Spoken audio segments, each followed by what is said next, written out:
Bonjour à tous. Donc, on va commencer. Je vais laisser la parole à Sonia pour présenter l'INPI et puis je prendrai le relais ensuite pour présenter les JLC. Pas de problème. Bonjour à tous. Donc, je suis Sonia Bustiaï. Je fais partie de l'équipe INPI des Pays de la Loire. Mais je vous ai fait une petite map afin que vous voyez les différentes prestations dont vous pouvez bénéficier via l'INPI, qui est donc une organisation nationale implantée sur tout le territoire, donc avec un maillage comme ça de petites équipes en région. Chargé de l'accompagnement des entreprises. Mais si votre parcours de propriété industrielle, de protection de vos créations par la propriété industrielle, vous amènera forcément à utiliser tout ou partie des services que vous pouvez trouver sur le site internet de l'INPI. Donc, le but là est de vous montrer un aperçu de ce que vous pouvez y trouver. Vous avez des accès à des bases de données, à des prestations de recherche, à des études qui sont faites sur divers sujets. Ça peut être l'impression 3D, les batteries, bon, voilà, des sujets techniques ou juridiques. Vous avez également accès évidemment aux formalités, aux espaces de démarche en ligne, et puis à des formations, à des annuaires de professionnels pour, par exemple, effectivement, retrouver les coordonnées du cabinet les JLC ou d'un confrère. Et vous avez depuis peu également aussi accès aux formalités du guichet d'entreprise, qui est un des nouveaux volets qui rentre dans le giron dont s'occupera l'INPI dorénavant. Voilà, tout un tas de services. Je vous invite à aller voir sur le site ultérieurement ce que vous pouvez y trouver. J'avance, voilà. Et puis, donc, les équipes régionales dont je fais partie, nous sommes plus particulièrement en charge de l'accompagnement des entreprises. Au travers d'une gamme, là, vous avez les noms des produits. Bon, sachez pour faire court que c'est une gamme de services, c'est évolutif en fonction, j'allais dire, de votre projet, de la taille de l'entreprise, de la maturité de l'entreprise également. Ça repose sur un suivi gratuit qui va du rendez-vous à des dispositifs comme le prédiagnostic ou autres qui vont vous permettre éventuellement d'avoir une feuille de route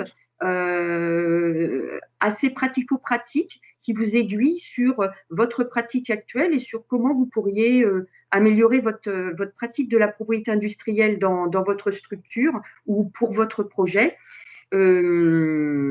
Voilà, ces dispositifs sont faits pour vous, ils sont conduits par nous, c'est vraiment notre mission. Et puis ensuite, on vous aiguille vers les professionnels qui vont prendre le relais sur les aspects de stratégie, de conseil, de rédaction.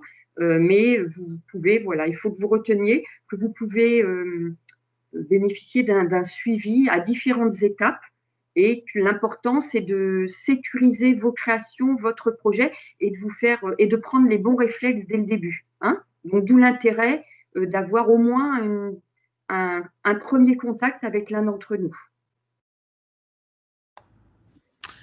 Alors pour les JLC, en fait les JLC c'est un cabinet de propriété, de conseil en propriété industrielle. Et nous on est là en fait pour vous accompagner pour l'obtention et la défense de vos titres de protection. Donc dans un premier temps finalement, on va travailler un peu conjointement, je dirais, avec l'INPI notamment ou d'autres structures qui sont spécialisées pour pouvoir identifier un peu l'art antérieur par rapport à votre innovation, être capable par rapport à ça, de déterminer finalement ce que l'on peut protéger et puis procéder finalement à la préparation de la demande d'un titre. Donc autant l'obtention d'une protection pour une marque, pour un dessin et modèle, pour un brevet. Voilà, donc toute cette gamme-là. Ensuite, on a une deuxième étape qui est l'obtention en tant que telle du titre que l'on a demandé.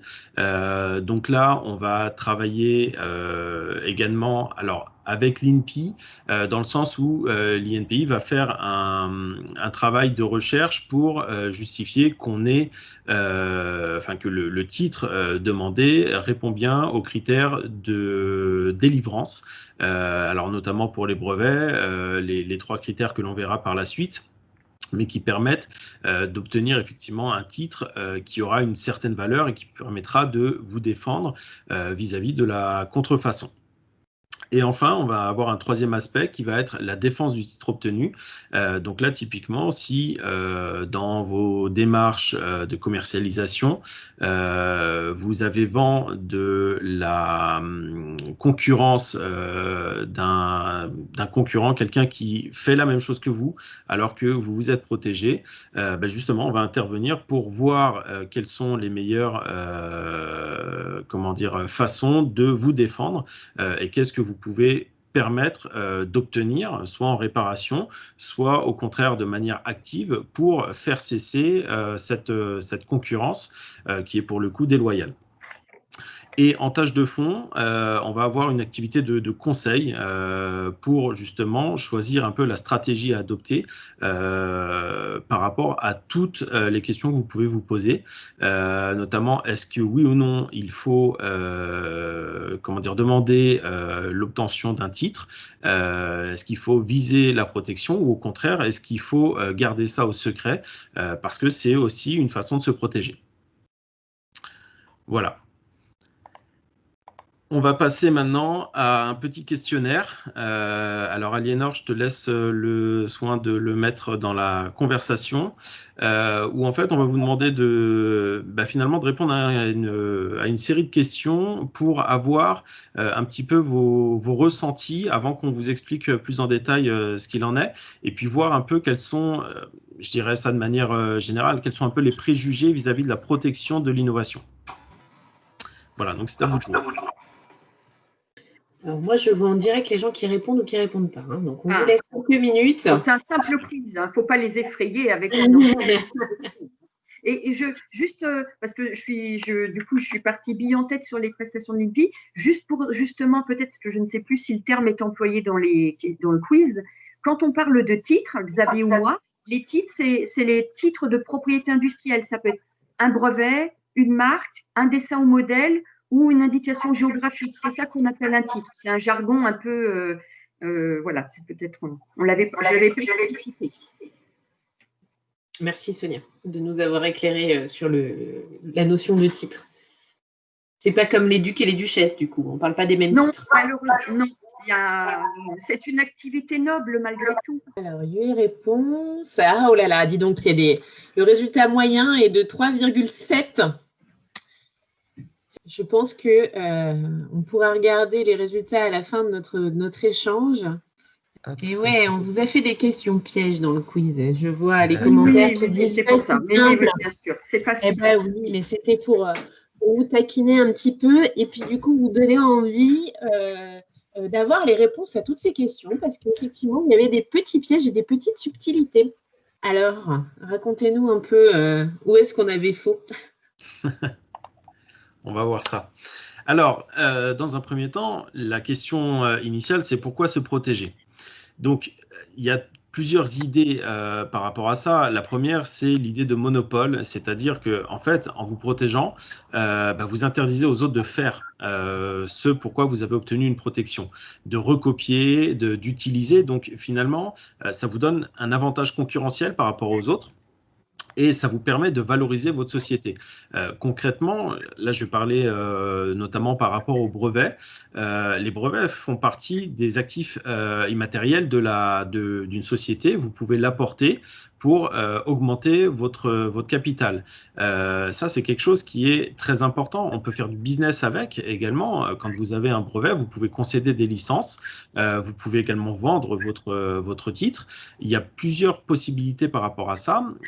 Et ça vous permet justement de montrer que votre société est innovante, créatrice de produits nouveaux et également de vraiment mettre cet avantage par rapport aux autres lorsque lorsque vous êtes dans des salons, des choses comme ça.